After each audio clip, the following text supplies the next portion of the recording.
अस्सलाम वालेकुम, सुबह खैर। कैसे हैं आप सब लोग? ठीक ठाक हैं, मज़े में हैं, एंजॉय कर रहे हैं, हमारे शो का वेट कर रहे हैं। वो तो कर ही रहे होंगे। अच्छा जी, ईद के बाद ना अब सब हो जाएं जल्दी जल्दी एनर्जेटिक, क्योंकि सब अपने अपने कामों पर हैं और सब अपने अपने जो जितने भी गोल्स थे, जो भी सारी उनकी चीज़ें थी ना, वो अब रिवाइव हो गई हैं। जो जिम जाने वाले थे उनकी रूटीन जो है वो चेंज हो गई है। जाहिर सी बात है, अब वो डिफरेंट टाइमिंग्स पर जो जिम जाएंगे। लेकिन एक चीज़ का आपने जो है ख़ास ख्याल रखना है, और वो ख़ास ख्याल ये है कि आप अपनी सेहत का जो है वो ख़ास ख्याल रखें। और जितने भी जिम जाने वाले लोग हैं, जितने भी जिम जाने वाले अफराद हैं, उनके लिए मैं ये ज़रूर कहना चाहूँगी कि आपने अपनी रूटीन मेंटेन करनी है। लोगों को अपनी फ़िटनेस का ख्याल रखना चाहिए, लोगों को अपनी सेहत का ख्याल रखना चाहिए, खाने में एहतियात करें। आपने पूरा रमज़ान जिस तरह से गुजारा है, सब ने माशाल्लाह से बहुत अच्छा रमज़ान गुजारा है, तो रमज़ान की जो फ़ील है ना, वो ख़त्म ना होने दें और इसी फ़ील के साथ आगे बढ़ें। और ये फ़ील क्या है? पॉजिटिविटी की फ़ील है, अच्छाई की फ़ील है, नेकी की फ़ील है। इसको कंटिन्यू करें और अपना लाइफ स्टाइल जो है उसको मेंटेन करें।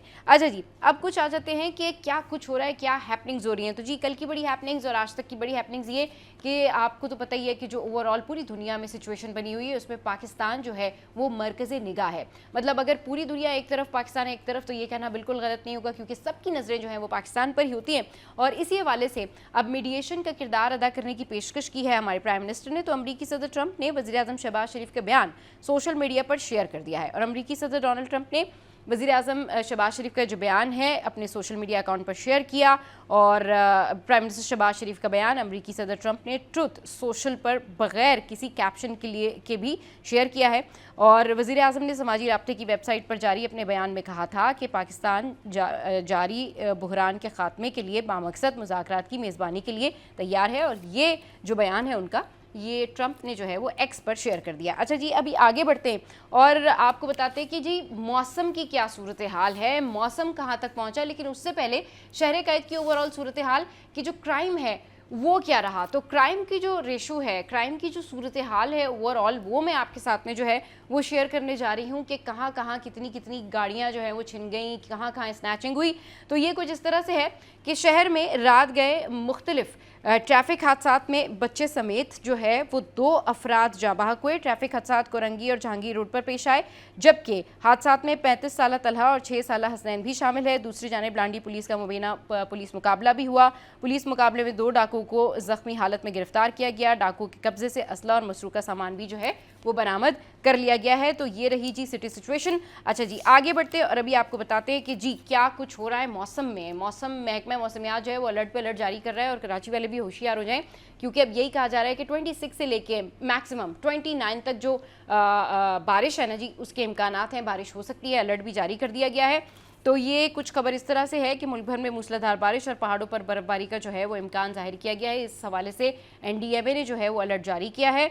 अच्छा जी, एनडीएमए का क्या कहना है? एनडीएमए के नेशनल इमरजेंसीज ऑपरेशन सेंटर ने मुल्क भर में गरज चमक के साथ बारिश, आंधी और ज़ालाबारी का अलर्ट जारी कर दिया है। मुमकिन बारिशों के पेश नज़र सूबाई वज़ीर बल्दियात सैयद नासिर हुसैन शाह का एसबीसी अफसरान को फील्ड में मौजूद रहने की हिदायत भी उन्होंने की है और ख़तरनाक और खस्ता हाल इमारतों की फ़ौरी निशानदेही और निगरानी यकीनी बनाई जाए, ऐसा भी उनकी जानिब से कहा गया है। सूबाई वज़ीर बल्दियात की डायरेक्टर जनरल मुजम्मिल हुसैन हाली पोटो को जो है वो हिदायत जारी की गई है। तो ये हैं जी वो ख़बरें जो मैंने आपके साथ में शेयर की।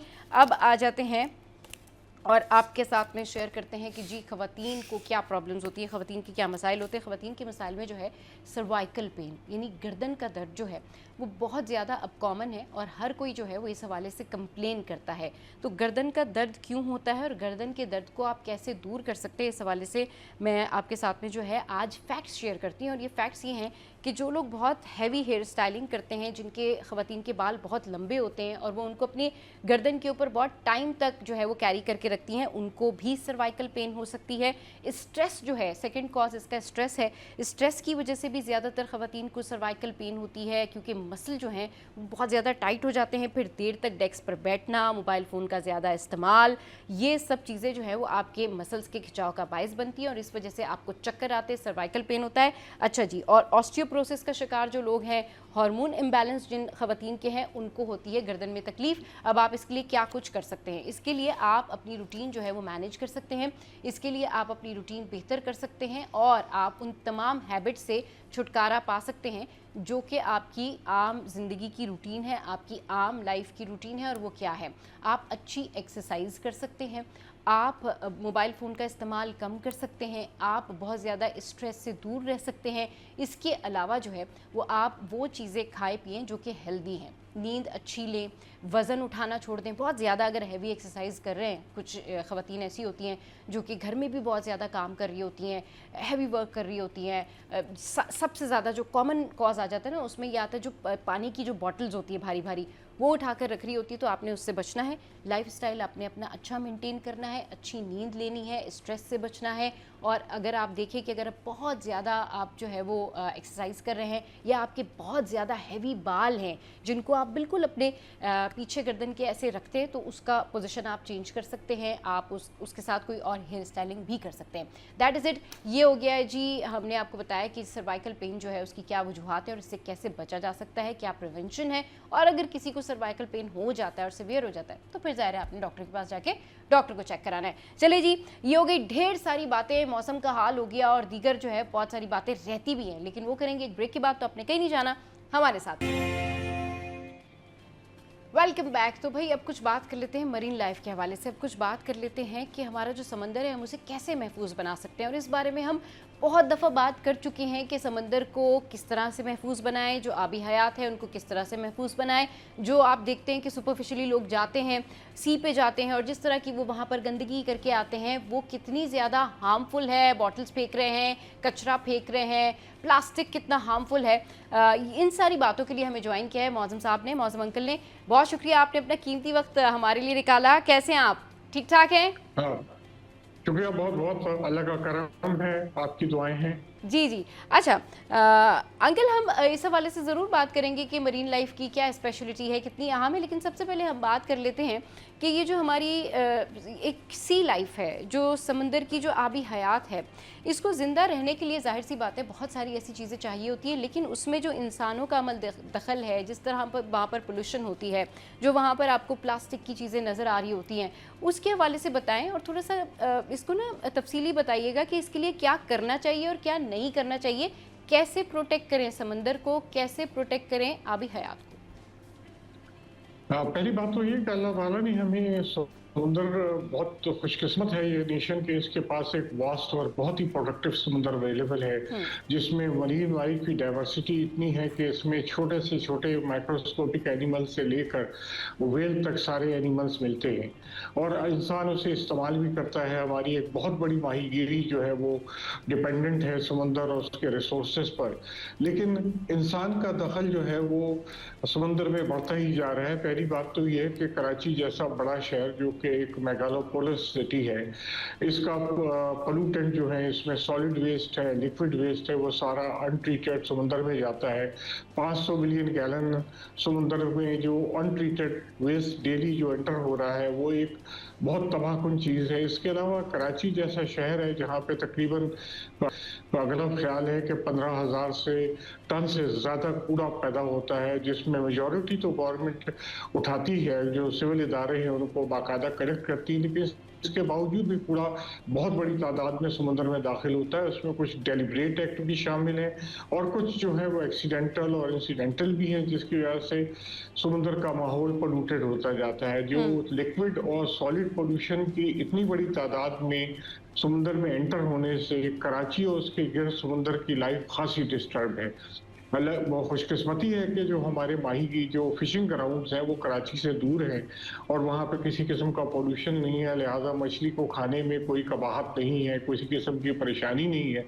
लेकिन ये रफ्ता रफ्ता ये पोल्यूशन फैलती जा रही है और ये सारा इंसान का कंट्रीब्यूशन है। पोल्यूशन नेचुरल सोर्सेज से नहीं होती, इंसान का किया हुआ होता है। लिहाजा ये जितनी पोल्यूशन फैलती जा रही है, इसके असर से बहुत सारे जानवर मादूम हो गए हैं, बहुत सारे जानवर मादूमियत के करीब हैं और बहुत सारे जानवरों की तादाद में कमी है। और अगर इसी तरह ये कंटिन्यू हुआ तो ये पोल्यूशन फैलते फैलते पूरे पाकिस्तान के तमाम साहिलों तक पहुंच जाएगी। सही। अच्छा, अब जो लोग जाते हैं समंदरों पे, तो मरीन लाइफ जो है ये प्लास्टिक्स और इन तमाम चीज़ों से जाहिर सी बात है इफ़ेक्ट होती है, तो लोगों को किन चीज़ों का ख्याल रखना चाहिए, किस तरह से सफाई का ख्याल रखना चाहिए, क्या उनको रूल्स एंड रेगुलेशंस रखने चाहिए और ख़ुद इटसेल्फ इसके ऊपर रूल्स क्या हैं? पहली बात तो ये ऐसा है कि मैंने ज़िक्र किया कि इंसान ही पॉल्यूशन पैदा करता है, हाँ। लिहाज़ा अगर हम ही इसको कंट्रोल कर सकते हैं। पहली बात तो ये है कि प्लास्टिक या सिंगल यूज़ प्लास्टिक ख़ास तौर पे जिसे एक इस्तेमाल करके हम फेंक देते हैं, जिसमें प्लास्टिक की थैलियाँ भी शामिल हैं। हुँ, वो खाने-पीने के बर्तन हैं जो कि प्लास्टिक के होते हैं, जिन्हें हम इस्तेमाल करके फेंक देते हैं। हुँ, तो हमें चाहिए कि हम इसके इस्तेमाल को मिनिमाइज़ कर दें, बल्कि एलिमिनेट कर दें। पहले भी दुनिया इनके बगैर ज़िंदा थी, हम ज़िंदा रह सकते हैं इसके हुँ, बगैर। हुँ, और फिर दूसरे भी जो प्लास्टिक है जो कूड़े-करकट में हम या दूसरा जो जितना कूड़ा-करकट है, हम उसे अगर प्रॉपर्ली मैनेज करके फेंकें, उसको इस तरह सड़कों पे ज़ाया ना करें या इसको हुँ, प्रॉपर्ली सॉर्ट आउट कर लें हुँ, और इदारे मुकम्मल तौर पे अगर इस पे अलर्ट होकर काम करें कि कूड़ा जो है वो सॉलिड वेस्ट नहीं जाए और सबसे बढ़ के ये है कि जितनी लिक्विड वेस्ट है हुँ, उसको हम ट्रीट करके समुद्र में डालें। हुँ, लिक्विड वेस्ट में भी इंसान का बहुत बड़ा रोल है कि पानी हम बहुत ज़्यादा बहाते हैं। हुँ, शहर जो कराची इतना बड़ा शहर है इसमें पानी की बहुत किल्लत है, लेकिन हुँ, हम पानी के इस्तेमाल बेदरेक करते हैं और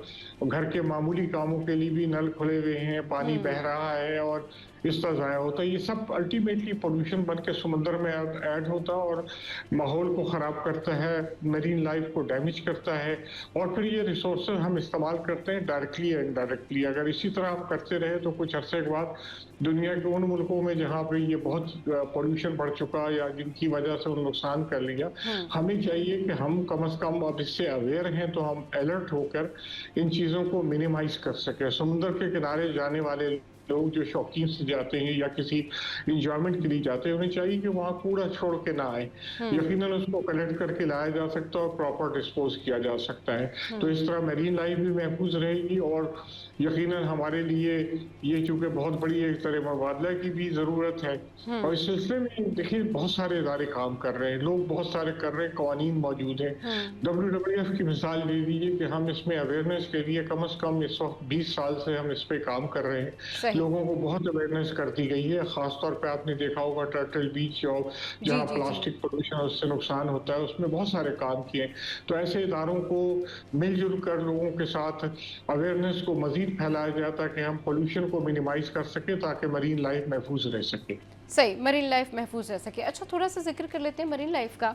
इस हवाले से बताइए कि मरीन लाइफ की क्या, वैसे तो ज़ाहिर-सी बात है बहुत अहमियत है, लेकिन इसकी स्पेशलिटी क्या है और इसके बारे में बताइए ज़रा? ऐसा है कि समुद्र नियमतों से भरा हुआ है। हमारे पास तकरीबन कोई जो हम हमारी मालूमात बड़ी महदूद है। पहली बात तो बात है कि समुद्र के मुतालिक दुनिया भर में हाँ, मालूमात का एक बिल्कुल। फुलदान है।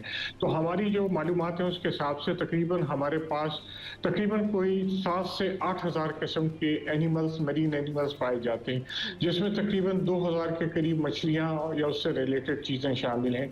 अब हम इन 2,000 मछलियों में से तकरीबन 300 मछलियों को कमर्शियली हार्वेस्ट करते हैं, खाते हैं। हुँ, हमारे पास डॉल्फिन और व्हेल जो कि यानी सबसे हाईली डेवलप ऑर्गेनिज्म हुँ, कहलाते हैं, उनकी 26 अक़साम मिलती हैं। दुनिया के बहुत कम मुल्कों में इतनी तादाद में मिलते हैं। सही। तो हमारा समंदर तो अच्छा, फिर देखिए यही नहीं है कि जो वर्टिब्रेट एनिमल हैं, जो हमारे पास कीड़े-मकोड़े, झींगे और दूसरे जानवर हैं, उनकी बहुत भी तादाद है और हम उनको एन्जॉय करते हैं। हाँ, बाज़ पाकिस्तान के किनारे पर, पाकिस्तान के साहिल पे ऐसे खूबसूरत इलाके जिसमें स्टोरा आइलैंड, चुरना आइलैंड, हॉक्स बे का इलाका और बहुत सारी जगह है हाँ। जहाँ की मरीन लाइफ इतनी खूबसूरत है कि आदमी उनको देखकर दंग रह जाता है। तो इन सब चीज़ों को महफूज़ रखना ज़रूरी है क्योंकि पॉल्यूशन इसको तबाह कर रही है या इंसान का बेदरजे इस्तेमाल इसको तबाह कर रहा है। माहीगीरी की सनत का अनकंट्रोल बढ़ना भी इसके लिए बहुत बड़ी एक तबाही है और ज़रूरत ये है कि हम तमाम चीज़ों को रैशनली इस्तेमाल करें।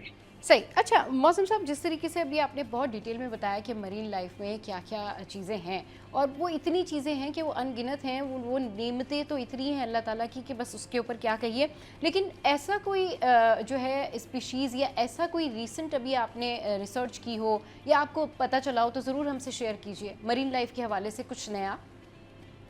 जी, बहुत एनिमल मिलते रहते हैं। गुज़िश्ता सिर्फ 2025 के दरमियान तकरीबन 16 स्पीशीज़ मेरीन फिशेज़ की पाकिस्तान में नहीं देखी गई, जो अच्छा। इससे पहले हमारी मालूमात महदूद थी या हमें नहीं मिल सकी।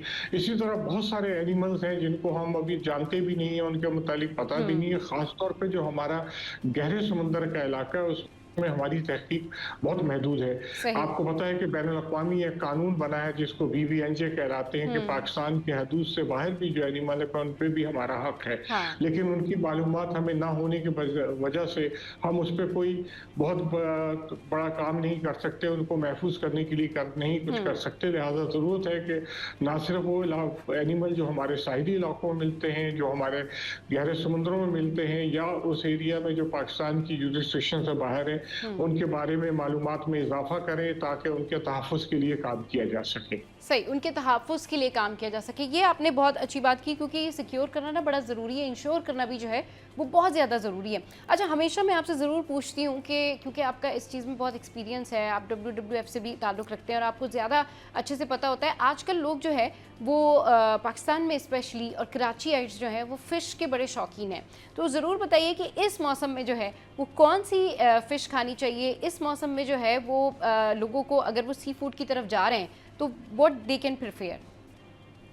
ऐसा है कि जितनी मछलियों की इकसाम है, मछली को ताज़ा होना ज़रूरी है। कुरान की आयत में लहमन हाँ, तरियन का ज़िक्र है बिल्कुल। कि ताज़ा गोश्त हो, हुँ। तो आप अगर कोई भी मछली ताज़ा हो तो वो ज़ायकेदार होती है। फिर अपनी चॉइस भी होती है, हम अपने हाँ, कपड़ों में चॉइस करते हैं, अपने खानों में चॉइस करते हैं, हाँ। तो आप चॉइस की मछलियाँ भी खा सकते हैं। हमारे पास बहुत कीमती मछलियाँ होती हैं, हुँ। जिसमें पॉम्फ्रेट्स जो बहुत कीमती जाती है, किंगफ़िश है, बहुत सारी मछलियाँ, लेकिन जो भी मछली अगर ताज़ा हो, अगर हम उसे ताज़ा रख के खा सकें, किसी भी मछली को खाएँ उसका एक अलग जायका होता है। हुँ। और मछली के अलावा जो दूसरे जानवर भी हैं, हाँ। उनकी भी बहुत सारी अक़साम मौजूद हैं जो कि इंतहाई जायकादार होती है। ना सिर्फ़ उसे खाते हैं हुँ। बल्कि एक्सपोर्ट भी करते हैं। तो हमें चाहिए कि अल्लाह ताला की इस नेमत से मुकम्मल तौर पर फ़ायदा उठाएँ, हुँ। क्योंकि आपको पता है कि समुद्री ग़िज़ा जितनी है, एक तो पेरिशेबल होती है, जल्दी ख़राब होती है, लेकिन जो उसमें प्रोटीन है या जो उसके अंदर उसकी हैयत है, जो केमिकल है उसके हाँ। अंदर है, वो दूसरे जानवरों में नहीं है।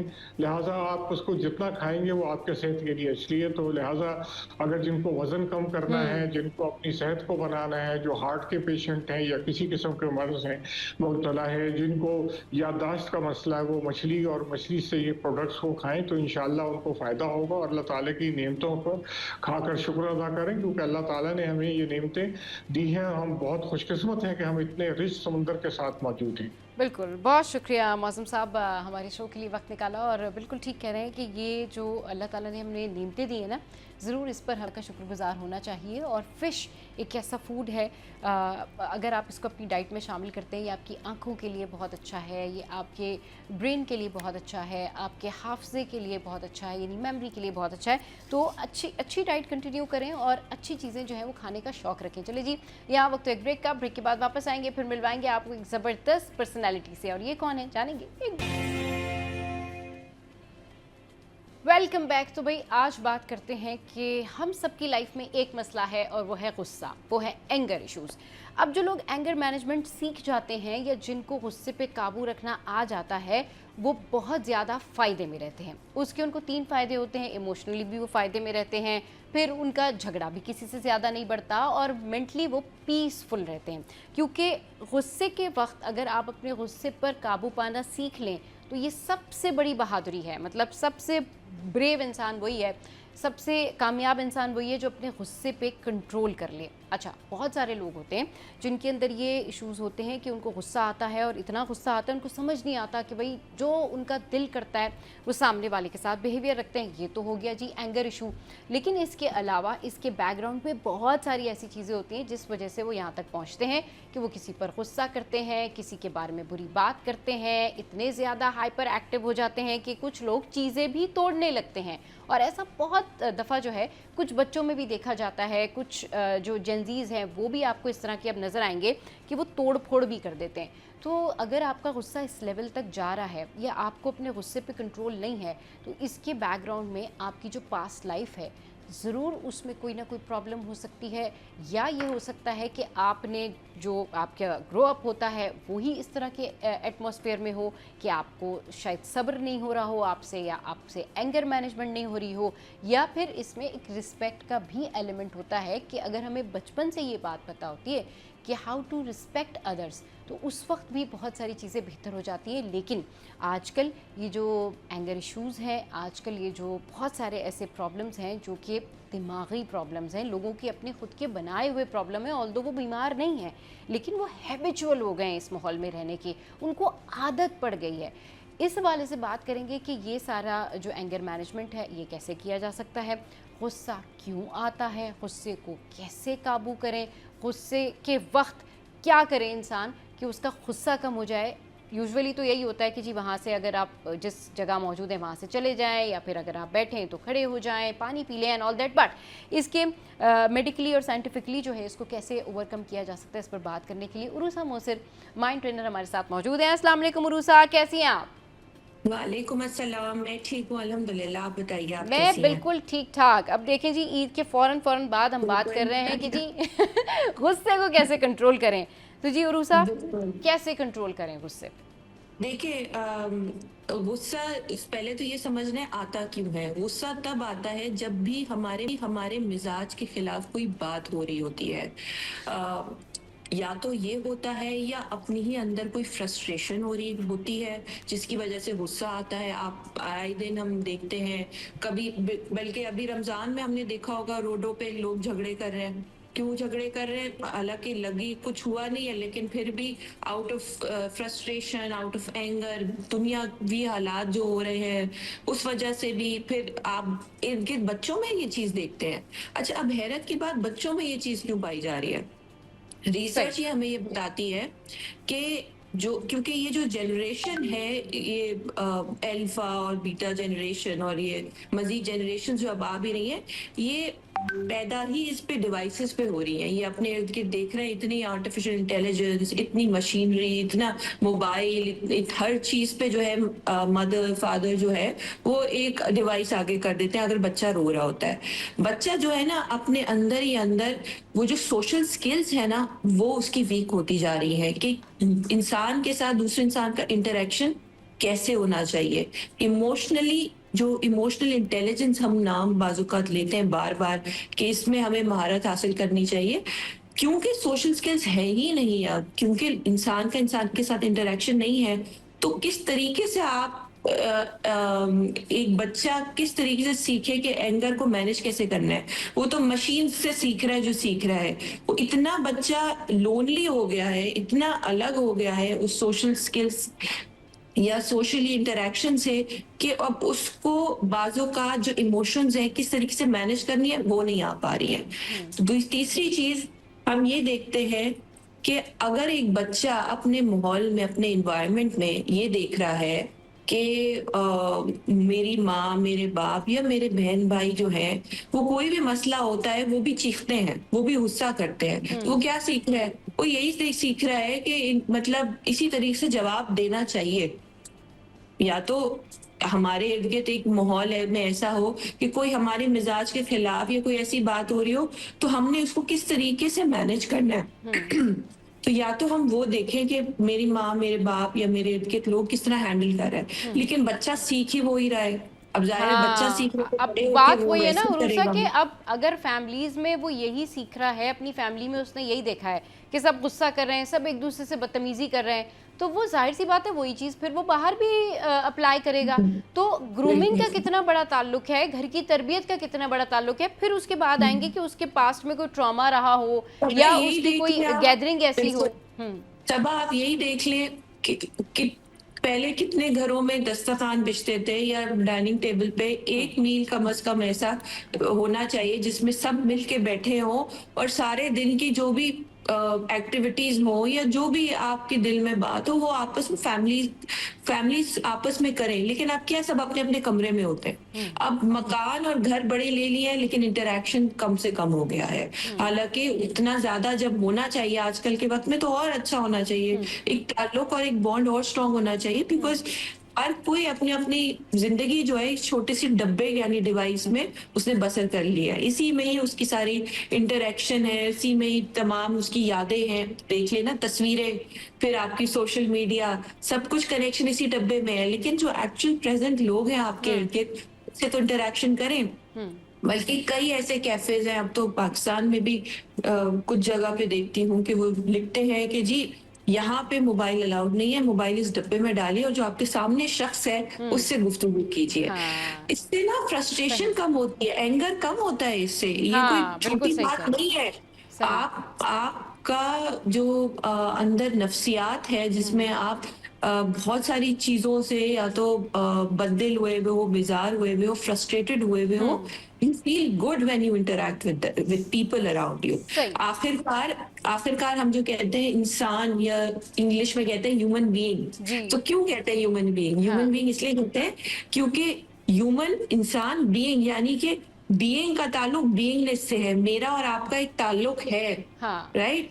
आपका और आपके प्रोड्यूसर का एक ताल्लुक है, या आपका और आपके वालदा वालिद, ये सब ताल्लुकात हैं सारे हमारे इर्द गिर्द, बहन भाई चाचा चाची, ये सब ताल्लुकात हैं। सो इनको सिर्फ एक लेबल की हद तक नहीं, but the idea is to interact with them. सही। अच्छा उरूसा, जैसे आपने कहा ना कि अब ये जो मोबाइल फ़ोन की वजह से सब एक कमरों में रहते हैं, अलग-अलग होते हैं, एक मख़सूस टाइम पर मिलते हैं। तो मैं और आप, बल्कि और बहुत सारे ऐसे माइंड ट्रेनर हैं या बहुत सारे ऐसे लाइफ कोच हैं जो ये बात करते हैं कि डिजिटल डिटॉक्स करना चाहिए। तो अपनी लाइफ से डिजिटल डिटॉक्स कैसे करें, कहाँ से स्टार्ट करें? क्योंकि आज के दौर में ये आसान तो नहीं है, लेकिन जिन लोगों ने वाकई डिजिटल डिटॉक्स किया है, यानी मोबाइल फ़ोन का इस्तेमाल कम किया है, सोशल मीडिया का इस्तेमाल जो है वो कम किया है, वो ज़हनी तौर पर पीस में हैं। वो कहीं ना कहीं चीज़ों को हैंडल कर सकते हैं, कहीं ना कहीं उनके बहुत ज़्यादा एंगर इश्यूज़ नहीं हैं, क्योंकि बैक ऑफ द माइंड आप जो सोच रहे होते हैं, अगर आप टॉक्सिक सोच रहे हैं तो टॉक्सिक प्रेजेंट कर रहे हैं, अगर आप बहुत अच्छा पॉजिटिव सोच रहे हैं तो पॉजिटिव प्रेजेंट कर रहे हैं, पॉजिटिव बिहेवियर अपना जो है वो लोगों के साथ में रख रहे हैं।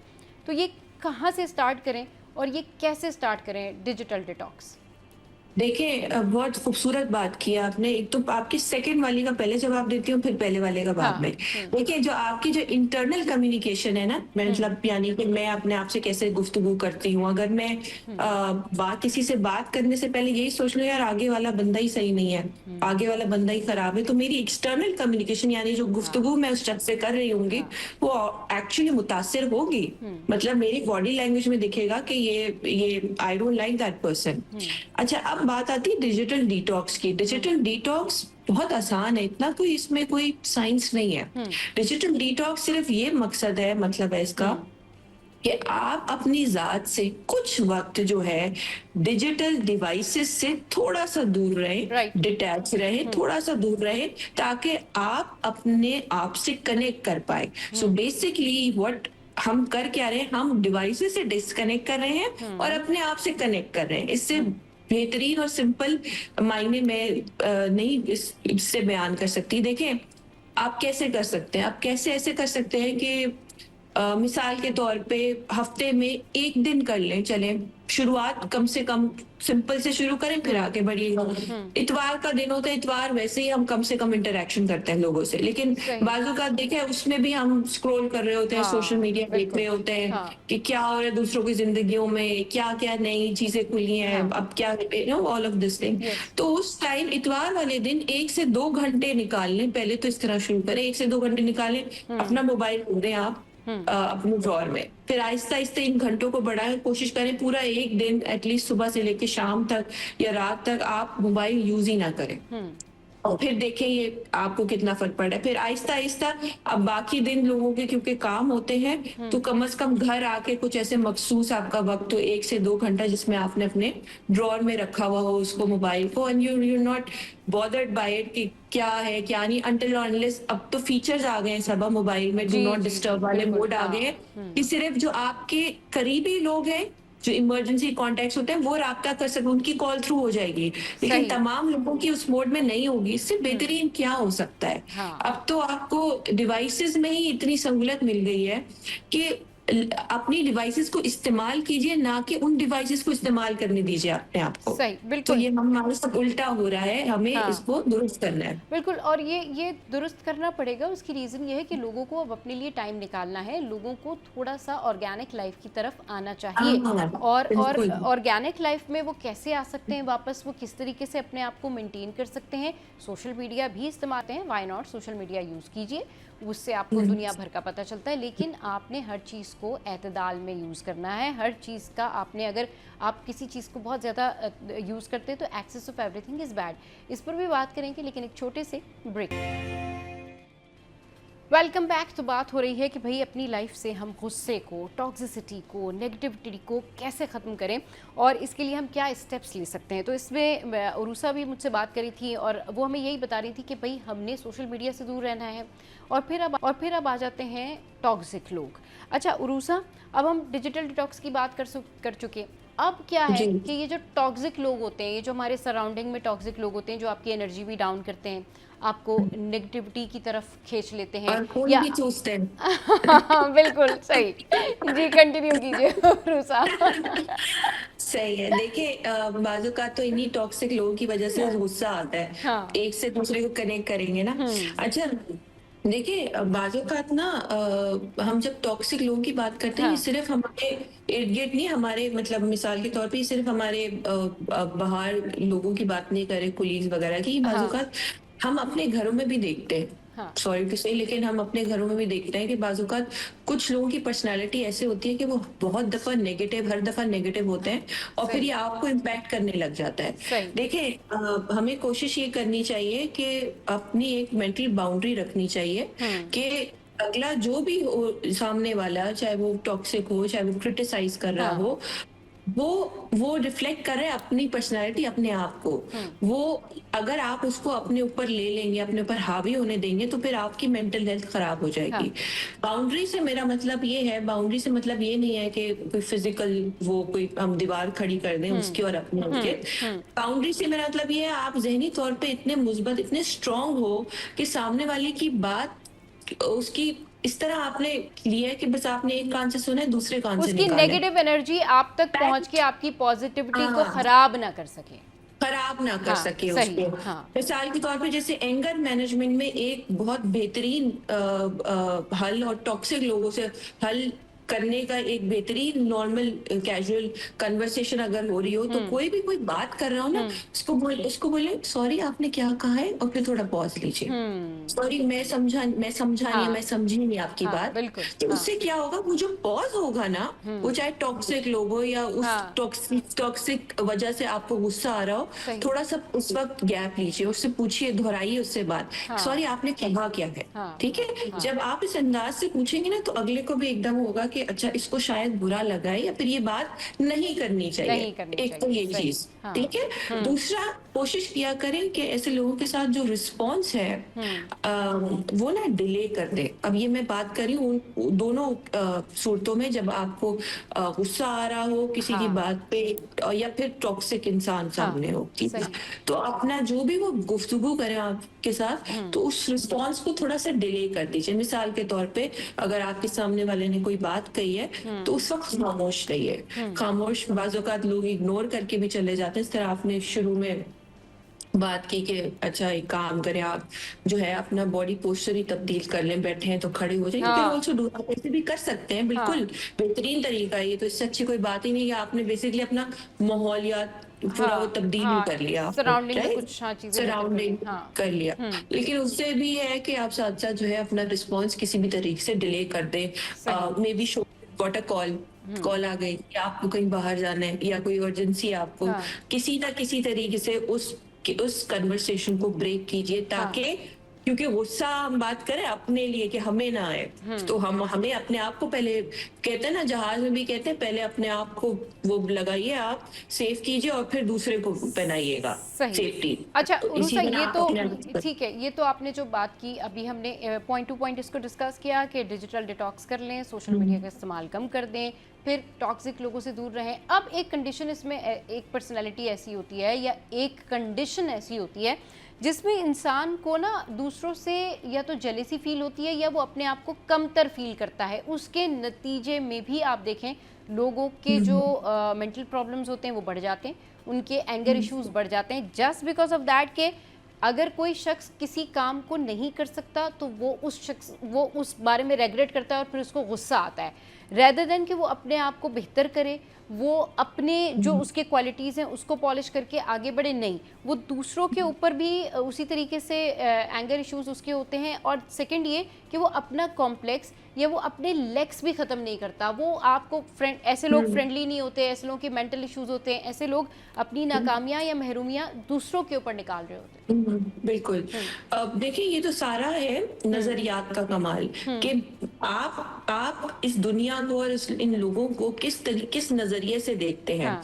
इस वजह से कमतर महसूस होते हैं क्योंकि हाँ। कहीं ना कहीं आपको महसूस होता है कि मेरे अंदर एक सलाहियत, ये कोई ऐसी सलाहियतें हैं, हाँ। या मैं खूबसूरत नहीं हूँ, या हाँ। मेरे अंदर वो स्किल्स नहीं है, या मैं एजुकेटेड नहीं हूँ। मेरे पास कितने लोग आते हैं, वो कहते हैं मैं असल में बहुत कामयाब है, सब जिंदगी में आई बहुत नो पैसा आई नो, कमा रहे हैं, हाँ सब लेकिन कुछ है, वो लेकिन हाँ कॉन्फिडेंस कहते हैं नहीं कि है, नहीं, मैं अपने आपको ऊपर बताऊं, ट्रस्ट नहीं है। मेरे हाँ। अंदर कॉन्फिडेंस नहीं है, मैं 10 लोगों के आगे, 2 लोगों के आगे नहीं बात कर सकता। हाँ। अच्छा क्यों नहीं बात कर सकते? क्योंकि ना असल में मैं आपको बताऊं, मैं इतना पढ़ा लिखा नहीं हूँ, मैंने सिर्फ हाँ। इंटर किया, हाँ। सिर्फ मैट्रिक, हाँ। या मैंने सिर्फ जो है ना बस बैचलर्स किया था, वो मैंने छोड़ दिया था, ये हाँ। है। हाँ। अच्छा हैरत की बात यह है, जब पीछे जाएंगे तो स्टडी रिसर्च करेंगे तो कितने ऐसे लोग हैं जो बजाय इसके जितनी भी रिसोर्सेज थी उन्होंने उसके बावजूद अपने आप को इस जगह पे पहुंचाए जहां वो अभी भी कॉन्फिडेंट महसूस करते हैं रिगार्डलेस ऑफ व्हाटएवर हाँ। उनकी जिंदगी में हुआ है। सही। बहरहाल पॉइंट पे आते हैं। पॉइंट ये है हमारा कि अब इस बबल से कैसे निकले। वो इस हाँ। तरह निकले कि आप अपने आप को जो कंपेयर करते हैं ना दूसरों से, से फ्रेंड से, कजन से, हाँ। कलीग से, सही। वो ना कीजिए, कंपेयर इनफैक्ट करें, उन लोगों से भी लेकिन कंपेयर करें। करना शुरू कर देते हैं रूसा लोग जिनको हाँ। जानते नहीं है, रैंडम सोशल मीडिया पे बिल्कुल। वो अगर किसी को स्टॉक कर रहे हैं वो उससे भी अपने आप को कंपैरिजन शुरू कर ये देते हैं। आपने जबरदस्त बात कर दी सबा, बिल्कुल ऐसे ही है। हाँ। हम जानते नहीं है उसको, हमें पता नहीं है उसकी क्या स्ट्रगल्स है, हमें पता नहीं वो पहुंचा कैसे है वहां पे, हाँ। लेकिन सोशल मीडिया खोला और देखा यार इसकी जिंदगी कितनी है और मेरी कितनी है। वही ना। ठीक है, तो हमें कंपेयर अगर करना भी है तो कंपेयर करें अपने आप से कि आप कल या 10 साल पहले, 5 साल पहले, 2 साल पहले कैसे थे, कहाँ थे और अब आप कहाँ हैं। This is the right tool for measurement अगर आपको करना भी है कंपैरिजन। पर कंपैरिजन अगर किसी और के साथ करें तो फिर आपको सिवाय दुख के और कुछ नहीं दिखेगा आपको। सही। चलिए जी, बहुत शुक्रिया उरूसा, आप हमारे साथ थी और आपने हमारे शो के लिए वक्त निकाला और बहुत अच्छी बातें। और भाई बात वही है कि अगर आप अपने एंगर इश्यूज़ को कंट्रोल करना चाहते हैं तो सबसे पहले अपनी खामियों पर नज़र डालें।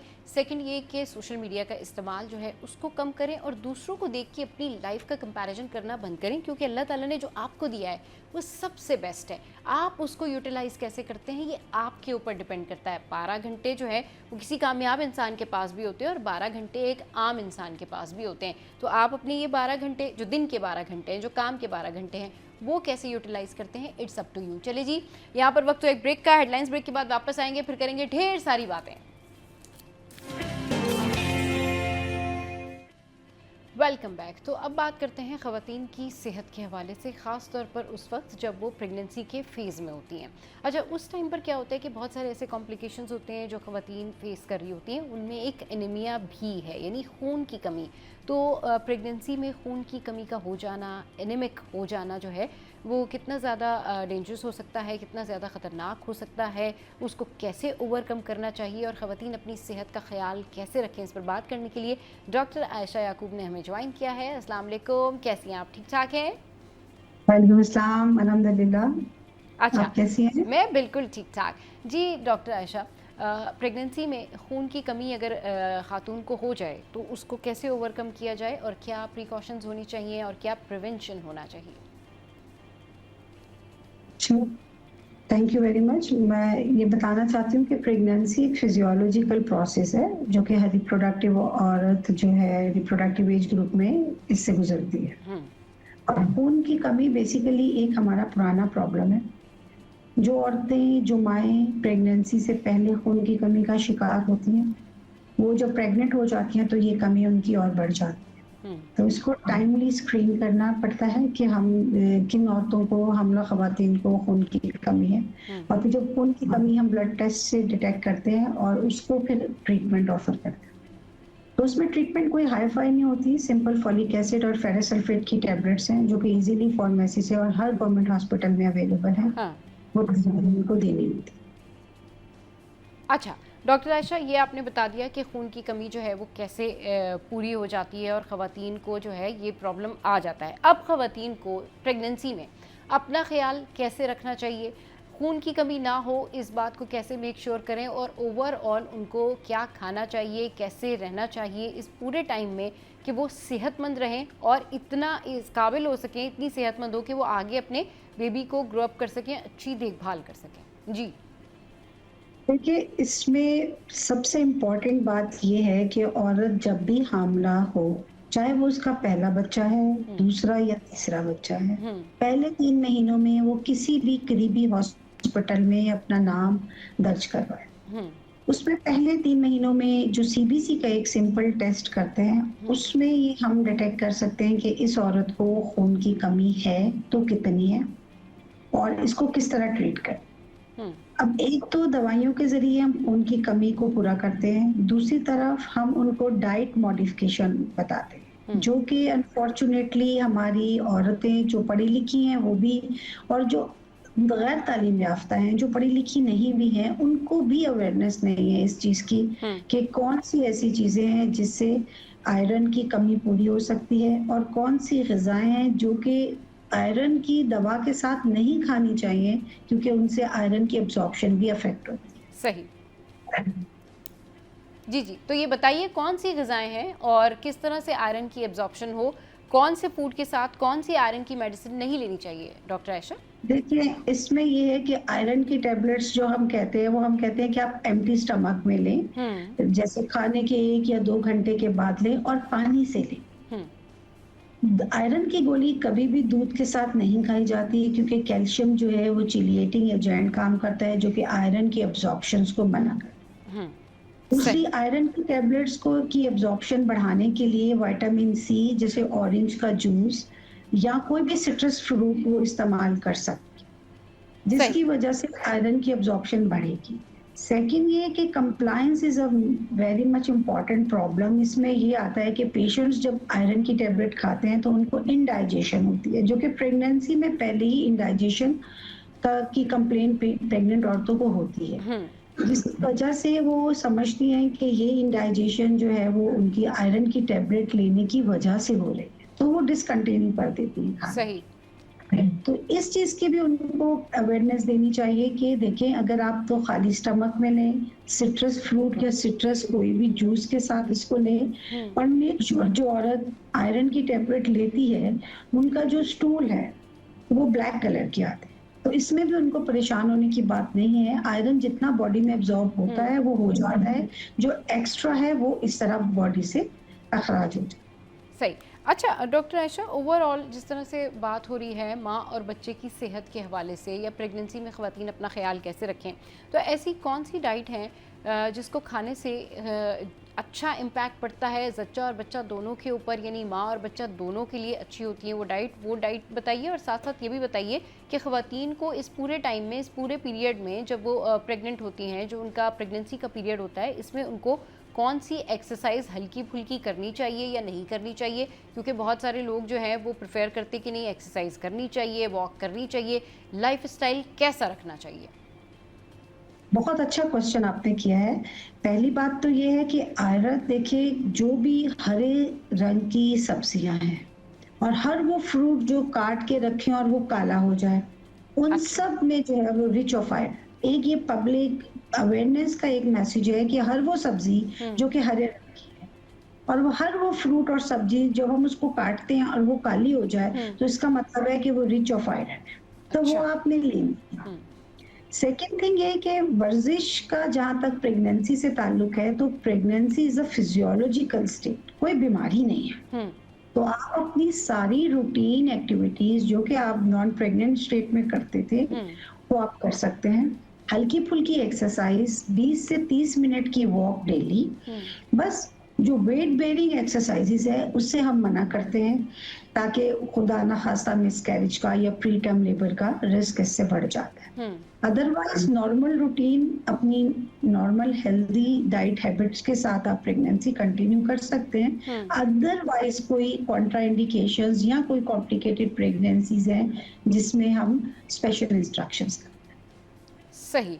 अच्छा, ये तो आपने बहुत अच्छे से बता दिया कि जो आपकी स्पेशल इंस्ट्रक्शंस होती हैं वो अगर ख़ास किस्म की नौयत के केसेस हैं तो उसमें फिर वो आप स्पेशली उनको गाइड करते हैं कि आपने ये नहीं करना है और ये सारी चीज़ें करना है। अच्छा, एक आम परसेप्शन ये है डॉक्टर आयशा, यूजुअली क्या होता है कि ख़वातीन जिनकी शादी बहुत जल्दी हो जाती है या छोटी उम्र में हो जाती है, उनके लिए आप क्या एडवाइस करती हैं? उन कपल्स को आप क्या एडवाइस करती हैं कि उनको बेबी कब करना चाहिए? और जाहिर सी बात है जो बड़ी उम्र के कपल्स होते हैं उनका तो ये ख्वाहिश भी होती है और वो ये चाहते भी हैं कि नहीं फ़ौरन से जो है उनके यहाँ बेबी हो, या फ़ौरन से वो अल्लाह ताला की तरफ रुजू भी करते हैं और वो ये कहते हैं, डॉक्टर के पास भी जाते हैं कि भाई हमें औलाद चाहिए। लेकिन जो नॉर्मल कपल्स हैं जो कि सही एज में शादी कर लेते हैं, तो उनके लिए आपकी क्या एडवाइस होती है? उनको आप क्या कहती हैं कि उनको कब बेबी जो है वो प्लान करना चाहिए? बिल्कुल, इसमें ये है कि देखिए टीन एज प्रेगनेंसीज जो कि 15 से 18 साल तक की उम्र की जो भी बच्चियां हैं जो शादी करके प्रेग्नेंट हो जाती हैं, तो ये टीन एज प्रेगनेंसी कहलाती है और this is the high risk pregnancy. अच्छा। अगर जी बिल्कुल, tin extreme of reproductive age group, चाहे वो 15 से 18 साल का एज ग्रुप है और ये 35 से 45 साल वाला जो एज ग्रुप है, they both are the high risk population. पहले जो टीनेज प्रेगनेंसीज हैं उनके मसाइल अलग हैं, लाइक उनको प्री टर्म लेबर का खतरा होता है, मिसकैरेज का खतरा होता है, बोन छोटी होती है, नॉर्मल डिलीवरीज की कॉम्प्लिकेशंस हो सकती हैं, फिस्टुला फॉर्मेशंस हो सकता है। सेकंड, उनको already vitamin D, vitamin B12 और आयरन और कैल्शियम की कमी, क्योंकि उनकी बोन्स उस हिसाब से अभी ग्रोइंग एज में चल रही हैं। इन पे जो कपल्स हैं जो कि ये फीमेल्स हैं जो कि young age teen age pregnancies हैं, तो इनको हमने ना सिर्फ न्यूट्रिशनल डाइटरी सप्लीमेंट्स के साथ साथ प्रिवेंशन ऑफ इन्फेक्शन भी करना है। They are more prone to develop the infections like UTI, urinary tract infection, इनको बहुत जल्दी हो जाते हैं, इनके मैदे खराब हो जाते हैं। ये सारी खून की कमी की वजह से इनकी प्रेगनेंसीज कॉम्प्लिकेशंस पे एंड अप होती है। एंड द वाइस वर्सा, जो कि लेट मैरिजेस हैं, लेट एज हैं, जैसे 35 ईयर्स से लेके 45 ईयर्स एज ग्रुप है, वो पेशेंट्स को जो है अलग तरह के मसले हैं। उसमें जो है वो मेडिकल डिसऑर्डर्स आ जाते हैं प्रेगनेंसीज के साथ, जिसमें शुगर है, ब्लड प्रेशर है, थायराइड की बीमारी है। और सेकंड ये है कि उनको अदर कंजेनिटल एनोमलीज, जो कि बच्चे में पैदाइशी नुक्स हो जाता है औरत की एडवांस एज की वजह से, उसके चांसेस भी बहुत ज्यादा। सही। अच्छा, यूजुअली आप क्या एडवाइस देंगी यंग कपल्स को? क्या कहना चाहेंगी कि किस तरह से उनको जो है वो प्लान करना चाहिए और क्या चीज़ें उनको मद्देनज़र रखनी चाहिए? प्रिवेंशन क्या है? बिल्कुल, इसमें ये कि prevention is always better than cure होता है। जो भी कपल्स जो कि न्यूली मैरिज हैं और उनकी एजेस जो हैं वो 30 साल से कम है, तो वो एक लो रिस्क पॉपुलेशन है। पहले 3 महीने में जैसे ही प्रेगनेंसी टेस्ट उनका कंफर्म हो जाता है, तो किसी भी करीबी हॉस्पिटल या क्लिनिक में राब्ता करें और बेसलाइन इन्वेस्टिगेशंस करवाने के बाद अपना फॉलिक एसिड और आयरन कंटिन्यू करें। सेकंड, जो 2 वल्नरेबल पॉपुलेशंस हैं, extreme of reproductive age group, जिसमें टीन एज प्रेगनेंसीज हैं और एडवांस एज है, उनको तो जैसे ही प्रेगनेंसी टेस्ट पॉजिटिव आए फौरन डॉक्टर से रिज्यू करना चाहिए, वन थिंग। सेकंड थिंग, ऐसे कपल्स को मैं एडवाइस करती हूँ कि वो प्री प्रेगनेंसी काउंसलिंग के लिए भी जाएं। 1 महीना पहले भी अपने किसी डॉक्टर्स के साथ रुजू करें कि हम अब जो है वो प्रेगनेंसी करना चाह रहे हैं, ताकि डॉक्टर्स उनको प्री एग्जिस्टिंग मेडिकल डिसऑर्डर्स को स्क्रीन करके टाइमली उसको ट्रीटमेंट ऑफर करें और एक successful pregnancy and outcome achieve कर सकें। सही। अच्छा, थोड़ा सा अगर हम सेहत के बारे में बात करें, ख़ास तौर से लड़की की, उस खातून की सेहत के बारे में बात करें, तो आप क्या उसको सजेस्ट करती हैं कि शादी से पहले उसको डाइट में क्या खाना चाहिए और उसकी रूटीन उसको कैसे रखनी चाहिए, उसको सेहतमंद कैसे रहना चाहिए? ये मैं वो बात कर रही हूँ कि जी जब किसी की शादी ना हो तो उसको पहले से जो है क्या डाइट जो है वो कंटिन्यू करनी चाहिए और क्या खाना चाहिए लड़कियों को यूजुअली? देखिए, मैं यही कह रही हूँ कि इस अभी जो रिप्रोडक्टिव एज ग्रुप की जो एडोलेसेंट एज ग्रुप के जो प्रॉब्लम्स सामने आ रहे हैं, उसमें मेजर प्रॉब्लम जो है वो पॉलीसिस्टिक ओवेरियन डिजीज़ का जी। प्रॉब्लम है। हुँ, उसमें वेट गेन होना, इंसुलिन इनसेंसिटिविटी, पीरियड्स इर्रेगुलर हुँ, होना, खून की हुँ, कमी, हुँ, पेट में कीड़े, ये सब चीज़ें लेके जब एक बच्ची शादी करके प्रेगनेंसी के अमल में दाखिल होती है, हाँ, तो 100% कॉम्प्लिकेशन का रिस्क होता है। तो इस चीज़ों से प्रिवेंशन के लिए बेहतर ये है कि एक बैलेंस डाइट दें, जंक फूड्स को अवॉइड करें, हुँ, फॉलिक एसिड को लेने की रूटीन बनाएं, एवरी 3 मंथ्स पे अपने बच्चे का सीबीसी और 6 मंथ्स पे 8 बेसलाइन विटामिन डी और कैल्शियम का टेस्ट जरूर करवाएं, हुँ, ताकि उसको टाइमली हम मैनेज कर सकें, उसकी ट्रीटमेंट कर सकें। और सही। जितने भी ये फिजी ड्रिंक्स हैं, बेवरेजेस हैं, बेकरी आइटम्स हैं, हुँ, जो जितनी भी रिलेटेड चीजें हैं, इनको लड़कियों में स्पेशली आप अवॉइड करें। ये सारी चीजें हार्मोनल इम्बैलेंस की तरफ जाती हैं, जिसमें हाँ, यंग बच्चियों का वेट गेन होता है, हुँ। मुंह पे बालों की ग्रोथ होती है, एक्नी, एंड इवेंचुअली उनके पीरियड्स खराब हो जाते हैं, जिसकी वजह से वो कंसीव नहीं कर पाते।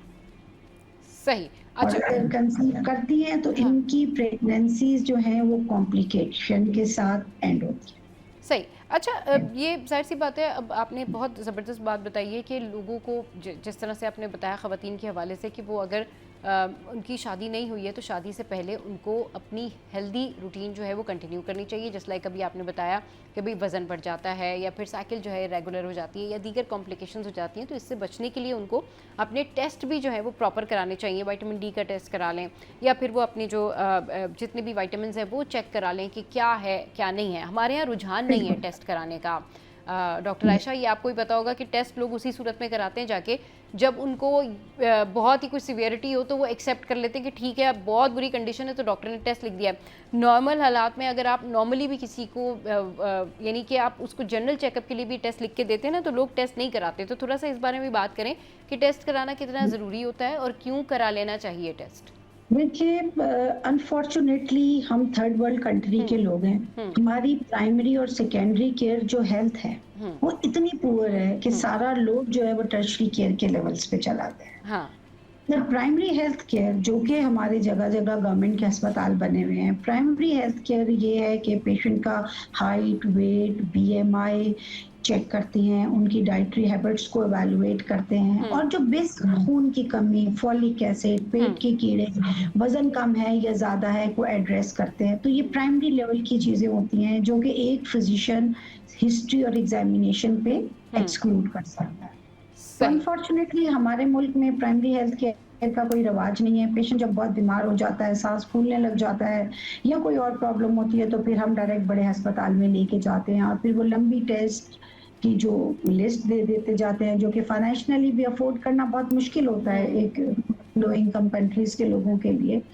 तो मैं ये इस आपके प्लेटफॉर्म के हवाले से एक अवेयरनेस दूंगी कि किसी भी डॉक्टर के पास अपने बच्चे को साल में एक दफा बेटी को जरूर दिखाएं। उसमें उसकी हाइट, वेट और एक सिंपल सीबीसी का टेस्ट करवाएं कि इसमें कोई खून की कमी अगर आ रही है तो वो किस टाइप की है। जरूरी नहीं है कि हर औरत को खून में आयरन की ही कमी हो, उसको विटामिन B12 की कमी हो सकती है जो कि गोश्त में, रेड मीट में होता है। अनफॉर्चुनेटली हमारे ग़िज़ाओं में रेड मीट बिल्कुल खत्म हो गया है, सब व्हाइट मीट के पीछे हैं, चिकन एंड चिकन से बनी हुई चीजें खाते हैं, पोल्ट्री की तरफ रुझान ज्यादा है। तो इन सब चीजों में आपको विटामिन B12 नहीं मिलता, जो कि रेड मीट में, गाय में, बचिया के और बकरे के गोश्त में होता है। तो अगर किसी बच्ची में विटामिन B12 की कमी आ जाती है तो हम गोलियों के जरिए उसको कवर कर सकते हैं, तो आगे जाके उसको प्रॉब्लम है। ठीक है, चलें जी, बहुत शुक्रिया डॉक्टर आयशा याकूब, आपने हमारे शो के लिए और बहुत मुफीद बातें हुई आज और हेल्थ से रिलेटेड बातें हुई। ये वो बातें होती हैं जो कि ख़वातीन को पता भी होनी चाहिए और हमारी कोशिश ये होती है कि ज़्यादा से ज़्यादा आपको गाइड करें, ज़्यादा से ज़्यादा अवेयरनेस दें, ताकि वो ख़वातीन जो कि एनीमिक हैं, खून की कमी का शिकार हैं, उनको कॉम्प्लिकेशंस है, वो कुछ सीख के समझ के अपने डॉक्टर को कंसल्ट कर सकें और आगे दिखा सकें और सेहतमंद रह सकें। अच्छा जी, बहुत शुक्रिया आयशा, आपने हम अपना कीमती टाइम जो है वो हमारे शो के लिए निकाला। चले जी, यहाँ वक्त हुआ है ब्रेक का। वेलकम बैक भाई। अब बात करेंगे हम सेलिब्रिटी से, और ये टाइम है बात करने का एक ऐसी पर्सनालिटी से जो कि बहुत अच्छा काम कर रही हैं, अच्छी एक्ट्रेस हैं, और काफ़ी सारे इनके प्रोजेक्ट्स जो हैं वो अभी पाइपलाइन में हैं, वो आने वाले हैं, तो उस पर डिस्कशन करेंगे। हमारे साथ हैं नैना ब्लैक, इनको शो में वेलकम करते हैं। अस्सलाम वालेकुम, कैसी हैं आप? वालेकुम सलाम, बिल्कुल ठीक। आप कैसी हैं? मैं बिल्कुल ठीक ठाक। ईद कैसी गुजरी नैना? ईद हम अभी इसी बारे में बात कर रहे थे। हाँ। ईद तो बोरिंग ही होती है यूजुअली। अच्छा। हमारी भी बोरिंग ही गुजरती अच्छा, है। पता है क्या होता है कि कितने सारे भी मेहमान आ जाएं, आप कितने कभी भी डिनर पे जाएं, लंच करें, कुछ भी करें, इन दी एंड फिर वो जो आखिर में भी 1 घंटा बचता है ना, उसमें भी आप कहते हैं ये थोड़ा बोरिंग हो गया है ना, क्योंकि आप यूजुअली थक जाते हैं बहुत ज़्यादा और बहुत सारे गेस्ट आ रहे होते हैं एंड ऑल दैट। चले, हम सबकी ईद अच्छी गुजरी अल्हम्दुलिल्लाह, और अच्छे रोज़े भी गए। नैना, ये बताएं क्या कुछ हो रहा है आजकल, कौन से प्रोजेक्ट्स हैं जिनके ऊपर आप काम कर रही हैं? इस वक्त कुछ प्रोजेक्ट शूट पे हैं, कुछ की अभी बातचीत चल रही है, तो बस अच्छा चल रहा है सब। जल्दी आपके सामने आ जाएंगे मंजर आम पे। चलें जी, बिल्कुल, let's hope for the best. अच्छा नैना, कब ज्वाइन की इंडस्ट्री, कैसे ख्याल आया एक्ट्रेस बनना है, किसने इंस्पायर किया? इंडस्ट्री ज्वाइन किए हुए आई थिंक तकरीबन 6 साल होने वाले होंगे। और हाँ, आई डोंट नो, इंस्पिरेशन तो खैर नहीं होगी इसमें कोई। It just happened, it was meant to be. Theatre हम बचपन से कर रहे हैं, लेकिन ऑन स्क्रीन तकरीबन 6 साल गुजर गए होंगे काम करते हुए। सही। तो थिएटर में और आप जो अब ड्रामास कर रही हैं, इसमें वैसे तो वी नो दैट कि बहुत फ़र्क है, लेकिन किस में आपको लगता है कि नहीं मुझे मज़ा जो है वो ड्रामास में काम करके आता है या फिर थिएटर में काम करके? ऑब्वियसली थिएटर के किसी भी बंदे से आप बात करेंगे हाँ। तो ये कहेंगे स्टेज जो है वो हाँ। उसकी अपनी एक एडिक्शन होती है, तो सही वो तो उसका नेवल बदल नहीं है कोई। सही। कैमरा अपना एक अलग उसका चार्म है, हाँ, but stage is stage obviously. सही। अच्छा नैना, जब स्टेज परफॉर्मेंसेज होती हैं, थिएटर में बहुत सारे एक्टर्स काम कर रहे होते हैं, आप लोग बहुत मेहनत करते हैं, और एक ड्रामा जब प्रिपेयर करते हैं, उसका स्क्रिप्ट होता है, उसके ऊपर सारे सिंक होके काम करते हैं, लेकिन वहाँ पर भी स्टेज में भी समटाइम्स ऐसा होता है कि बहुत सारे ऐसे मिस्टेक्स होते हैं जो लोगों को समझ में नहीं आते। तो कोई ऐसा इंसिडेंट, कोई ऐसा भी रिसेंट या पास में भी आपके साथ कुछ ऐसा हुआ हो कि वो हो बड़ा गलत गया हो, लेकिन किसी को पता नहीं लगा हो और हैंडल हो गया हो, संभल गया हो?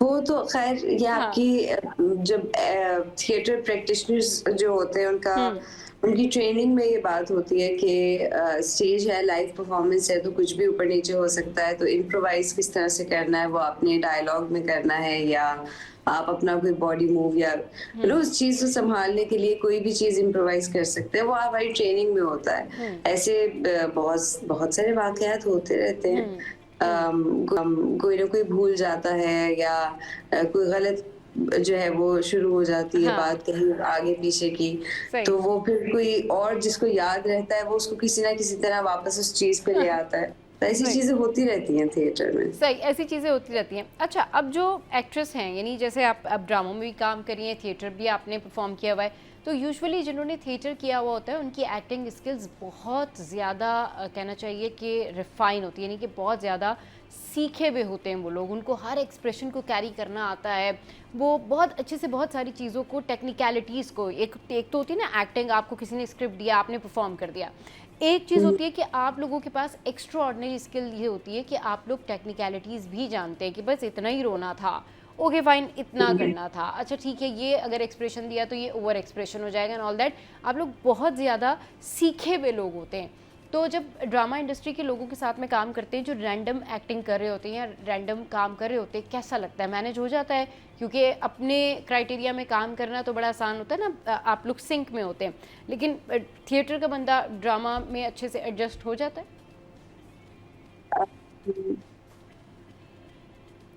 आपका सवाल बहुत मजेदार था। हाँ, बिल्कुल। आई थिंक थिएटर के लोग और कैमरा के लोग उनका सिर्फ इतना ही डिफरेंस होता है कि इट्स अनदर मीडियम जिसकी ऑब्वियसली डिमांड है उस काम की, कि उसकी रिहर्सल्स होंगी, उसकी टेक्निकलिटीज को पढ़ा जाएगा, समझा जाएगा और उस पर अमल किया जाएगा। ये उस मीडियम की डिमांड है। जहाँ तक बात है कि कैमरा पे जो लोग से इफेक्ट कर रहे होते हैं, देखिए हर इंसान अपनी कैपेसिटी में अपना बेहतरीन देने की कोशिश कर रहा है। जी तो हम सेट्स पे जाके बजाय इसके कि एक दूसरे को जज करें, अगर अपने अपने काम पे ज्यादा तवज्जो दें तो हाँ। काम और बेहतर हो नहीं, सकता है। मैंने आपका कंफर्ट जोन पूछा कि आप कंफर्टेबल रहती हम तो हैं? कंफर्टेबल हाँ, होते हैं, हाँ। हम कभी अनकंफर्टेबल नहीं हुए किसी के साथ। अच्छा, यानी कि बात वही होती है ना कि अगर आप काम सीख कर गए तो जाहिर सी बात है फिर आप अनकंफर्टेबल नहीं होते। हो सकता है दूसरे लोग आपकी स्किल्स को देख के जो हमारे है काम का वो थोड़ा हिस्सा है, हाँ बिल्कुल हमारे काम का हिस्सा है कि हम अकेले तो कर ही नहीं सकते ना, हमारे साथ जो लोग होंगे वो जब तक वो नहीं करेंगे साथ हमारा नहीं काम देंगे तो मुकम्मल हाँ नहीं हो सकता। बिल्कुल मुकम्मल तो नहीं हो बस सकता। वो हमारे काम का हिस्सा है, उसमें कहीं देर सवेर भी हो जाती है, कोई भूल जाता है, ये तो हमारा काम है। हाँ सही। अच्छा, आजकल जो ड्रामास बन रहे हैं अच्छे बन रहे हैं, कैसे बन रहे हैं? जो स्टोरी है वो पहले आप पढ़ लेती हैं या किस तरह से स्क्रिप्ट चूज करती हैं आप अपना? यूजुअली हम अपने स्क्रिप्ट जो है वो पढ़ के ही चूज करते हैं, और कोशिश यही होती है कि ऐसे कैरेक्टर्स हों जिसमें I find something to unfold, layers हों।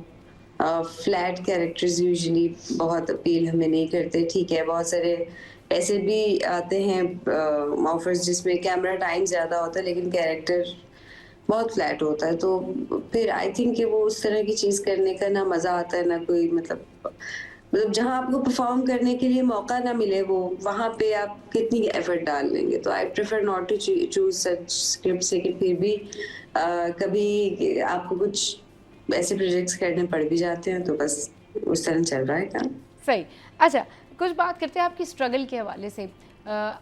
आप जो है वो लाहौर से थी, फिर कराची आई। थोड़ा सा अपनी जर्नी के बारे में अगर आप बताएं, इफ़ यू आर कंफर्टेबल, तो we like to hear about that.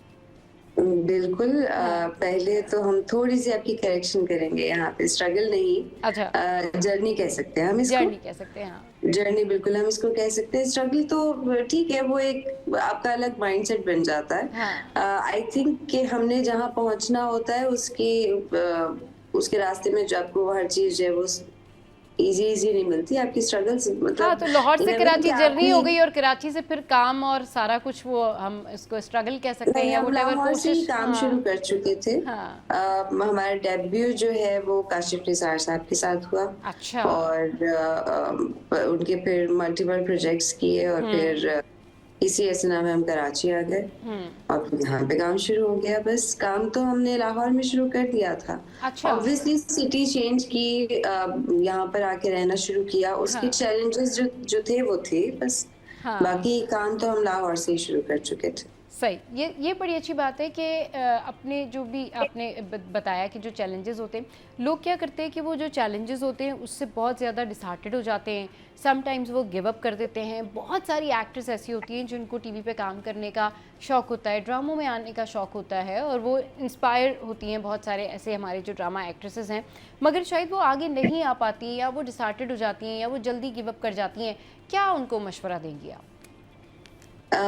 हमारा मशवरा पता नहीं हर इंसान को सूट करता है या नहीं करता, क्योंकि नहीं हर बिल्कुल इंसान करता है। आप एक अच्छी एक्ट्रेस हैं, अच्छा काम कर रही हैं, तो डेफिनेटली लोग वो आपको बिल्कुल सुनते हैं। ठीक है, आपकी बात बजा है, लेकिन हम सिर्फ ये कह रहे हैं कि हर इंसान के अपने सर्कमस्टांसेस हैं जिसमें वो अपने फैसले ले रहे हैं। हाँ। अगर अपनी बात करेंगे तो आई फील लाइक कि जब हम किसी चीज को चूज करते हैं तो फिर हम बस लग जाते हैं उसमें। अच्छा। रिजल्ट मिल जाता है, अच्छा ही मिलता है और मिल जाता है, आप बस उसमें लगे रहें। हाँ। लेकिन ऑब्वियसली हम किसी को उनकी अपनी सर्कमस्टांसेस हैं और उसके हिसाब से अगर कोई चीज को चूज कर रहे हैं तो फिर वो अल्लाह ताला बेहतरी डाले उनके डिसीजन में। सही। मतलब आप ये कह रही हैं कि हर किसी के अलग अलग सर्कमस्टांसेस होते हैं। अगर कोई गिव अप कर भी जाता है तो डेफिनेटली कुछ ना कुछ उसका कुछ होगा रीज़न, तो वो गिव अप कर जाता है। चलिए सही है।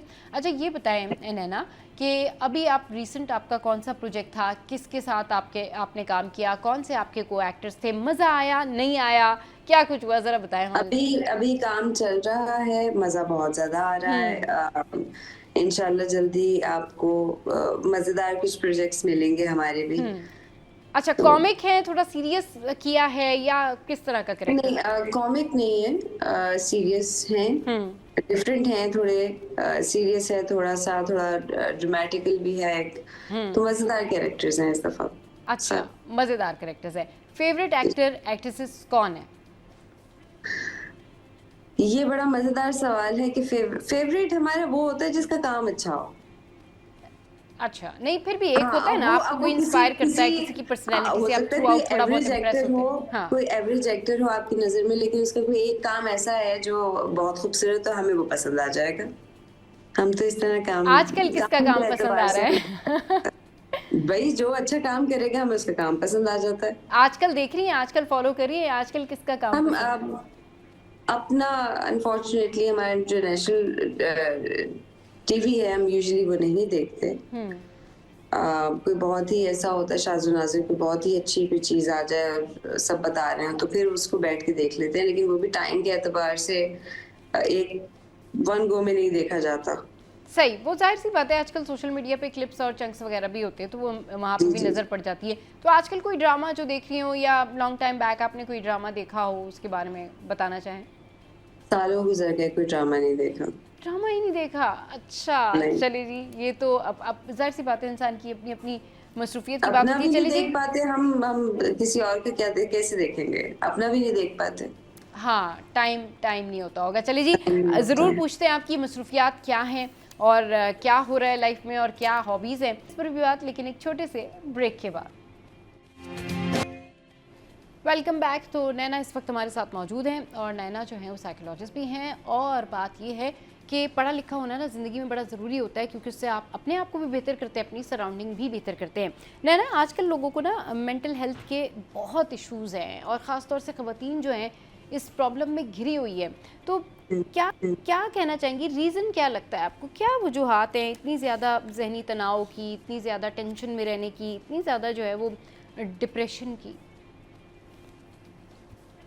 ये देखिए, डिप्रेशन हर इंसान की अपनी अलग वजह होती है। कुछ लोग अभी जनरली इन्फ्लेशन इतनी है, इकोनॉमी के मसले हैं, घर पूरा अगर किसी ने चलाना है तो उसको खाली उसको इसी बात का कितना स्ट्रेस होता होगा।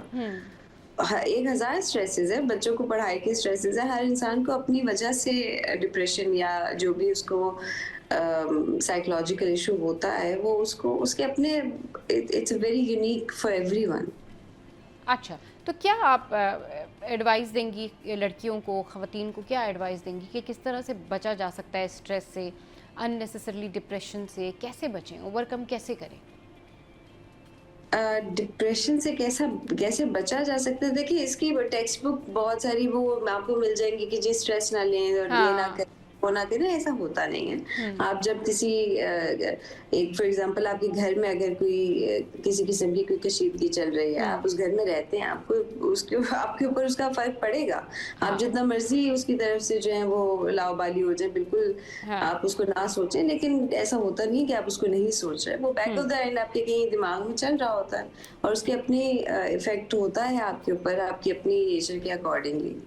तो आई डोंट थिंक कि इसका मैं कोई इस तरह से जवाब दे सकती हूँ कि आप ये कर लेंगी तो आपको डिप्रेशन नहीं होगा। बस just try to stay calm, और जो भी मुश्किल टाइम आपका इस वक्त चल रहा होता है वो इवेंचुअली गुजर जाता है, सही। और जी जी। आप उसके बाद कुछ बेहतर ही बन के निकलते हैं। तो बस ये इस चीज पे अगर आप जिसे कहते हैं ना वो एतमाद ले आए अपना, आप इस बात पे भरोसा कर लें तो सब सही चल जाता है। ठीक, कितना मजबूत होना कितना ज़रूरी है ख़वातीन को अंदर से, चाहे वो डिप्रेशन की सूरत में हो, एंजाइटी हो, स्ट्रेस हो, इतने सारे रीजंस होते हैं डिप्रेशन के, इतने सारे प्रॉब्लम्स होते हैं लोगों को, लेकिन उनको एक एक क्या ऐसी चीज़ करनी चाहिए जिसकी वजह से वो हर चीज़ को लेट गो कर सके, क्योंकि फ़ाइन ये प्रॉब्लम है, सॉल्व हो जाएगी, आई कैन डू दिस, मैं ओवरकम कर लूँगी, क्योंकि हर किसी की ज़िंदगी में स्ट्रगल भी है, हर किसी की ज़िंदगी में चैलेंजेस भी हैं, प्रॉब्लम्स भी हैं। तो कैसे बाहर आ जाएं ख़वातीन, क्या एक काम ऐसा कर लें, किस तरह से इग्नोर कर दें टेंशन्स को, ज़रा ये ज़रूर बताइए।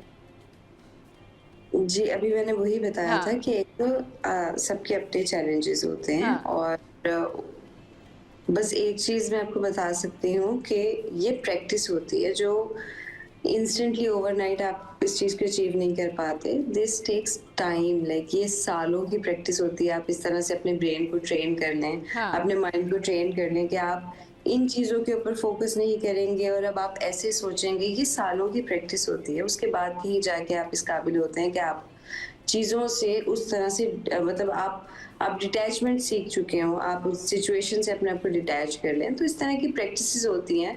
इवन साइकोलॉजिकली भी जब आप थेरेपी पे भी जाते हैं तो आपको जो एक्टिविटीज़ आपके साथ करवा रहे होते हैं, आपको करवा रहे होते हैं, वो भी इसीलिए होती हैं कि आप अपने माइंड को उस तरह टेम करना शुरू कर दें। सही। तो बस अच्छा। ये है कि आप हाँ। पॉजिटिव, देखिए ये सुनने में ना बहुत अजीब सी बात लगती है कि पॉजिटिव सोचना है, हाँ। बट डेलिबरेटली ऐसा करना पड़ता है, ना चाहते हुए भी नहीं भी करना पड़ता है। हम जानते हैं कभी कभी तो हाँ। ये बात कोई कह रहा हो तो दिल करता है कि आप उसको मारें उठ के, लेकिन ये प्रैक्टिस है, इसके बगैर कोई वो नहीं हो सकता। सही। You need बहुत to अच्छी work बात on की कि पॉजिटिव रहें, और बहुत सारी काउंसलिंग होती है इस हवाले से, और डिप्रेशन को ओवरकम करने के लिए ख़वातीन बहुत कुछ कर सकती हैं, लेकिन सबसे पहले उनका अपना सेल्फ जो है मजबूत होना बड़ा ज़रूरी है। किसी भी परेशानी, किसी भी मुसीबत के टाइम पर, एंजाइटी के टाइम पर उनको इंस्टेंट कौन से जो है ना वो रिएक्शन देने चाहिए, या इंस्टेंट उनको क्या करना चाहिए, ये उनको सीखना चाहिए, तो उनकी बहुत सारी प्रॉब्लम सॉल्व हो सकती है। अच्छा, आप क्योंकि ड्रामा इंडस्ट्री का हिस्सा हैं और हमारे यहाँ जो एक्ट्रेस काम करती हैं और जितने भी हमारे यहाँ ड्रामा इंडस्ट्री में लोग काम करते हैं, जाहिर सी बात है उनकी कोई ना कोई स्पेशलिटी होती है, तो वो अपने अपने कैरेक्टर्स के अकॉर्डिंगली फिर उन ड्रामों में काम कर रहे होते हैं। तो हमारे यहाँ किस तरह से जो है वो एक्ट्रेस काम करते हैं, उनके साथ किसी किस्म का इस तरह तो नहीं होता है? अभी हमारी एक बड़ी फेमस एक्टर है, वो बता रही थी कि नहीं, वो अपनी मर्ज़ी से लोगों को चूज़ करते हैं। उनको लगता है जी अगर कोई बहुत खूबसूरत दिख रहा है तो बस उसको हीरोइन बना दें, चाहे उसको काम आता हो या ना आता हो। आपके साथ कभी कोई ऐसा एक्सपीरियंस हुआ, आपने देखा हो किसी के साथ कुछ ऐसा हुआ हो? होता होगा। हमारे सामने किसी ने कभी ये बैठ के नहीं कहा कि जी ये बहुत खूबसूरत है इसलिए इसको हम हीरोइन बना दें और इसको काम नहीं आता। मतलब हाँ। ऐसे ठीक है, हर इंसान अपनी तरह से सोच रहा होता है। हाँ। आप हो सकता है उनको इस तरह से दिख रहा हो चीजें, बट ठीक है, हर मतलब हाँ, किसी हर ने इंसान मेहनत का की है तो अपना वो अपना वहां पर क्राइटेरिया पहुंच होता है, जाएगा। हर मतलब इंसान हर का अपना इंसान ने अपना अपनी मेहनत करके कोई ना कोई पहुंच रहा है। ठीक है, सही। कभी कभी हम ये नहीं कह रहे कि कोई कुछ गलत नहीं हो रहा या हाँ। गलत तरह से कास्टिंग नहीं होती, लेकिन हो जाती है। मतलब कौन सी इंडस्ट्री में नहीं होता, हर इंडस्ट्री में इस तरह की चीजें हो रही होती हैं। सही सही सही। चलें, अल्हम्दुलिल्लाह, ये बड़ी अच्छी You बात should है कि just आप make बड़ा peace with मुतमईन it. हैं। अल्हम्दुलिल्लाह आपने इस तरह की कुछ चीज़ें जो हैं चैलेंजेस तो फेस किए, लेकिन वो सारी चीज़ें जिसके बारे में आप बात कर रही हैं, अल्हम्दुलिल्लाह आपने बहुत अच्छे से काम किया, बहुत अच्छा काम कर रही हैं। एंड दैट्स रियली ग्रेट कि हमारी इंडस्ट्री में इतना अच्छा काम हो रहा है, इतने अच्छे लोग हैं, नए टैलेंट को जगह दे रहे हैं, और ये बहुत बड़ी बात होती है। क्योंकि अब देखें ना नैना, जो सोशल मीडिया है वो भी अपनी अब उसकी एक अलग अहमियत है। उसके बारे में तो उसको कोई चैलेंज नहीं कर सकता, क्योंकि उस पर जिन लड़कियों को मेन स्ट्रीम मीडिया में काम नहीं मिलती है, वो डेफिनेटली सोशल मीडिया पर अपना टैलेंट आजमा रही होती हैं। अब वो जो है वो कुछ लोग शॉर्ट मूवीज़ बना रहे होते हैं, वहाँ पर ख़ुद अपनी प्रोडक्शन कर रहे होते हैं। तो हर इंसान जो है वो स्ट्रगल कर रहा है उसी फेज़ में कि कहीं ना कहीं वो किसी जगह पर पहुँच जाए। तो जो लोग सोशल मीडिया पर काम कर रहे हैं, मेन स्ट्रीम मीडिया पर नहीं हैं, स्पेशली लड़कियाँ, उनको क्या कहना चाहेंगी आप? कुछ भी नहीं, आप काम करते रहें। और आपको किसने कहा कि वो लोग सोशल मीडिया वाले तो ज्यादा इस वक्त बल्कि जी जी हमारे बिल्कुल, मेन स्ट्रीम पे इन्फ्लुएंसर्स काम हैं। कर हाँ बिल्कुल, हाँ, लेकिन उनके आप लिए वहाँ पर मैसेज क्या? काम करते हाँ। आप वहाँ काम करते रहें। हाँ। आप अगर अपने काम में अच्छे हैं तो आप कोई भी पिक कर लेगा, आप कहीं से भी पिक होके और मेन अपनी ड्रामा इंडस्ट्री में आ जाएंगे। इस वक्त कितने सारे ऐसे एग्जांपल्स हैं हाँ, जो इससे काम कर रही है और बहुत अच्छा काम कर रही हैं। बहुत अच्छा काम करिए। चलिए जी, बहुत शुक्रिया नैना, आपने अपना कीमती वक्त जो है वो हमारे शो के लिए निकाला और अच्छा काम करते रहिए। बहुत सारी बेस्ट विशेज़ आपके लिए। चलिए जी, हमारा जो शो का टाइम है वो अब एंड अप हो गया है, और आज का शो आपको कैसा लगा ज़रूर बताइएगा हमारी सोशल साइट पर। और इसके अलावा मेरा मैसेज तो यही है कि जितने भी लोग सोशल मीडिया पर काम कर रहे हैं या मेन स्ट्रीम मीडिया पर काम कर रहे हैं, मेहनत से काम कीजिए, क्योंकि जो मेहनत है ना ये कभी ज़ाया नहीं होती। अगर आप इसको मेहनत का रिज़ल्ट इंस्टेंट नहीं भी मिलता है ना, तो अल्लाह ताला आपको आपकी मेहनत के ऊपर वहाँ से देता है जहाँ से आपका गुमान भी नहीं होता, क्योंकि आपने मेहनत की होती है अच्छे के लिए, और अच्छा करने वालों के साथ अच्छा होता है। तो हंसते रहिए, मुस्कुराते रहिए, दूसरों के साथ बहुत अच्छे रहिए, अपनी सराउंडिंग में लोगों का ख्याल रखिए और एक दूसरे की मदद करते रहिए। Keep watching Siri at 10।